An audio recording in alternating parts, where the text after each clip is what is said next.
زندگی بڑی غربت میں گزاری، زندگی کے بڑے پیچ و خم آئے. مدینہ منورہ میں جب ان سے ملاقات ہوئی اور مجھے سلسلہ کرنا تھا تو وہیں ان کے کچھ تاثرات میں نے ریکارڈ کیے، آپ کو وہ تاثرات دکھاتے ہیں. جی. میرا نام محمد فیصل ابن ہارون، باب المدینہ کراچی سے میرا تعلق ہے. زندگی میں کئی معاملات آتے ہیں، کوئی بائے بد ترقی نہیں کر لیتا، اسٹرگل کرتا رہتا ہے، کوششیں کرتا رہتا ہے، مگر اس میں صبر کا دامن تھامے رکھنا ہوتا ہے. مدنی ماحول سے وابستہ ہو گئے تو عطر وغیرہ بیچا کرتا تھا میں، اور اس سے جو رقم وغیرہ آتی تھی، پروفٹ ہوتا تھا، منافع ہوتا تھا، تو اس کو مطلب رکھ لیا کرتا تھا تاکہ گھر والوں کو معلوم تھا کہ اس کو ماحول کی برکت سے مدینہ شریف جانے کا شوق ہے. تو الحمدللہ اس طرح میں جمع کرتا رہا اور کم و بیش 10,000 روپے جمع کرنے میں کامیاب ہو گیا. مگر میرے پاس 10,000 تھے، 8,000 شارٹ فال تھے. تو بھائی جو بڑے تھے میرے، انہوں نے کہا ان کو، وہ بھی حالانکہ مدینہ پاک کی حاضری نہیں دے چکے تھے، اور انہوں نے کہا اس کو شوق ہے مدینہ پاک جانے کا تو اس کو پہلے بھیج دیا جائے. تو الحمدللہ انہوں نے مجھے 8,000 روپے دی اور 10,000 میرے پہلے سے تھے. اس طرح الحمدللہ سفر مدینہ میں جانے کا سلسلہ بنا. جب میں یہ جاب پہ لگا تو پھر الحمدللہ قرآن پاک پڑھانے کا سلسلہ بھی جاری رہا. یہ نہ ہو کہ میں صرف دنیاوی کام میں لگ گیا تو مدنی کام یا دینی کام کو میں نے چھوڑ دیا. الحمدللہ مدرسۃ المدینہ صبح کے وقت بھی مدنی منوں کو، اس وقت بچوں کی اصطلاح تھی، ان کو پڑھایا کرتا. پھر وہاں سے ڈائریکٹلی میں آفس جاتا، اور جب آفس سے میں نے چھٹی کا ٹائم تھا عشاء کے بعد، میں نے ان سے مغرب تک کی ٹائم لیا ہوتا کہ مجھے مغرب سے عشاء دوبارہ مدرسۃ المدینہ میں بچوں کو، مدنی منوں کو پڑھانا ہے. تو اس طرح وہاں پر میں مدنی منوں کو پڑھایا کرتا. پھر رات کو عشاء کے بعد مدرسۃ المدینہ بالغان بھی پڑھاتا تھا الحمدللہ رب العالمین.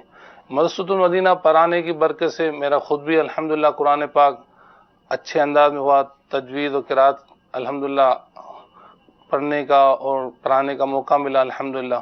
اور اس کے علاوہ اس وقت جب نماز کا جائزہ ہوا کرتی تھی امیر علیہ سنت کی کتاب، تو وہ کئی بار الحمدللہ پڑھا کے درس دے کر الحمدللہ اس کے جو مسائل تھے وہ الحمدللہ اچھے انداز میں ہمیں بھی سیکھنے کا موقع ملتا. اور جب دوسرے کو بندہ سکھاتا ہے، جب دوسرے کو درس دیتا ہے، تو الحمدللہ اس کے ذہن میں بھی یہ چیزیں ازبر ہوتی رہتی ہے. یہ سب کچھ مدنی ماحول کی برکت سے، یعنی کہ ہم نے بالکل نیچے سے کام اسٹارٹ کیا، ہمت نہیں آ رہی، اور بتدریج کرتے گئے اللہ تعالیٰ نے ترقی عطا فرمائی. میں سمجھتا ہوں یہ ساری جتنی بھی دنیاوی ترقی ہے، اس کے پیچھے مدنی کاموں کی، میں ضرور کہوں گا، یہ میں مغالطہ نہیں کر رہا، میں اپنی دل کی بات کر رہا ہوں. اللہ پاک میرے دل کے حال جانتا ہے کہ اگر مدنی کاموں کو، مدنی کام سے مراد کہ نماز بعد جماعت جو سب سے پہلا وظیفہ ہے، مطلب مرد کے لیے فرض بھی ہے، تو نماز با جماعت پڑھنا. اس کے علاوہ کوشش یہ ہونی چاہیے کہ کچھ بھی دعوت اسلامی کی تنظیم کی ذمہ داری لے لیں. چھوٹی سے چھوٹی ذمہ داری بھی ہوگی تو انشاءاللہ تعالی ہم مدنی ماحول سے منسلک رہیں گے. مدنی ماحول سے منسلک رہیں گے تو انشاءاللہ تعالی دعوت اسلامی اور امیر سنت کا فیضان ہمیں ملتا رہے گا. اچھا، اس میں ایک بات ضرور ایڈ کروں گا کہ میری والدہ، اللہ تعالیٰ ان کو دراز عمر خیر عطا فرمائے، آج کل بیمار بھی ہیں، دعا بھی کیجیے گا مدنی چینل کے ناظرین.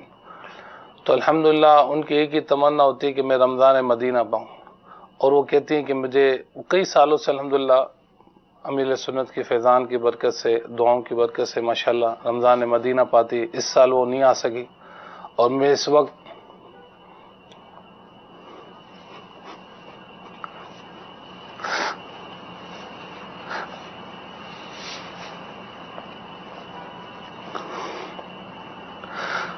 جتنا بھی شکر کروں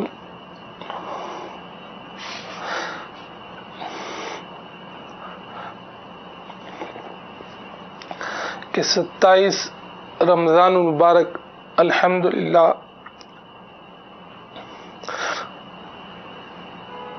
مدینہ پاک میں گزارنے کی سعادت مل رہی ہے.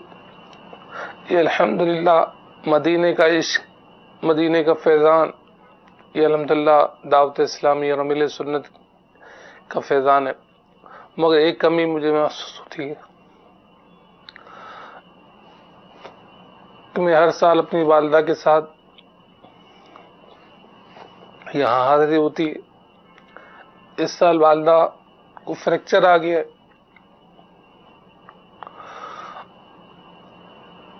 اور یہاں آنے کی سعادت ان کو نہیں ملی.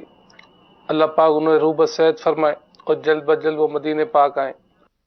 جی ماشاءاللہ، آپ نے دیکھا کہ ہمارے مبلغ دعوت اسلامی بڑی غربت والی زندگی گزاری، آج اللہ نے بڑی نعمتوں سے نوازا ہے، مگر مدنی کام کرتے رہے، نیکی کی دعوت بھی دیتے رہے، ماشاءاللہ والدین کی خدمت کرتے رہے، آج بھی مدینہ منورہ میں موجود ہیں.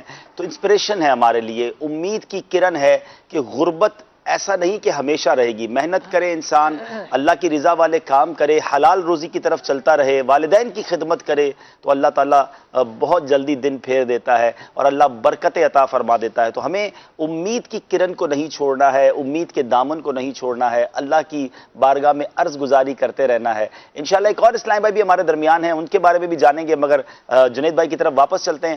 جنید بھائی، کلام کی فرمائش بھی آپ کے لیے آئی ہے. آپ اگر نوجوان براہ راست آپ کو دیکھ رہے ہیں، مجھے ایک بہت اچھی بات انصر بھائی نے